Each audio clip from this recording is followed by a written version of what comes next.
Yan mga idol, may tip lang ako doon, may tip lang ako doon sa mga baguhang content creator na hindi pa alam kung mali o tama ba itong ginagawa nila, no? Lalo't lalo pa yung mga nagsisimula pa lang na maging content creator, mga idol.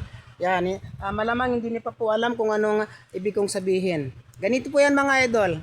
Panoorin po ninyo hanggang matapos, maiksi lang po itong ating content na ito, no? Ganito ang gagawin ninyo mga idol no, kapag kayo ay baguhan at hindi niyo pa po alam na mali pala or hindi naman siya totally mali, pero hindi kasi binubost ni algorithm yung ating mga vlog at mga video kapag po ay ito ay ginawa natin. No, unang-una po mga idol, kapag po tayo ay nag-upload ng ating mga vlog, short video man yan or long form video, iwasan po natin ang paggamit ng malalaking titik o yung mga capital letters doon sa ating mga caption. No, alam nyo kasi, dati kasi naranasan ko din ito. Dati kasi talaga mahilig akong maglagay ng caption na puro capital letters, no, malalaki. Lahat malalaki ang litra. Hindi ko din alam nung una na ito pala ay hindi naman ipinagbabawal, pero hindi siya mabasa ni algorithm ng maayos. Hindi niya may padala sa wider audience ng yung ating mga video kasi hindi niya mabasa yung caption natin, hindi niya alam kung saan niya ilalagay yung ating mga video, no? So ganito po 'yan, kapag kayo mag-upload ng mga video ninyo, huwag po kayong gagamit ng mga malalaking litra.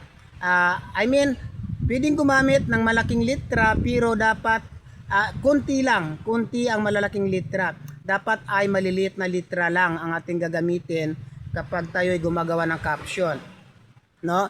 Kasi nga sinabi ko na nga kanina na hindi ito maipadala sa wider audience ni algorithm dahil nga hindi niya mabasa ng maayos. Kasi nangyari na po ito sa akin dati mga idol, no, kapag ako ay gumagawa ng content, lahat ng aking caption ay puro capital letters, no, puro capital letters ang nilalagay ko. Kaya ako'y nagtataka bakit hindi masyadong marami ang mga views ng content ko kasi nga yun pala ang dahilan, no? So nung nalaman ko po yun na bawal pala yun, binago ko po yung aking mga caption, ginawa ko maliliit. May mga malalaki din siya pero pero iilang piraso lang yung capital letters, no? Pero kabuuan talaga maliliit na litra ang ginagawa ko. Kaya napansin ko din talaga sa akin mismo na kahit hindi ko i-share yung aking mga content, yung aking mga vlog, medyo tumataas yung aking views.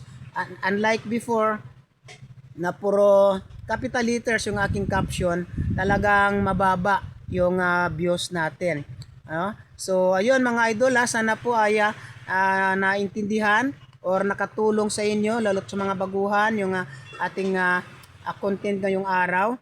So, sana gawin ninyo para din po yan sa inyo, no? Sa mga baguhan, lalo tigit sa mga baguhan na hindi pa alam na hindi naman ipinagbabawal ni Meta. Yun nga lang, hindi maipadala sa wider audience yung ating mga content dahil hindi mabasa ni Algo yung ating caption. So sana po may natutunan. Kung nagustuhan nyo po yung video na to, follow and share para po marami tayong matulungan. Bye-bye!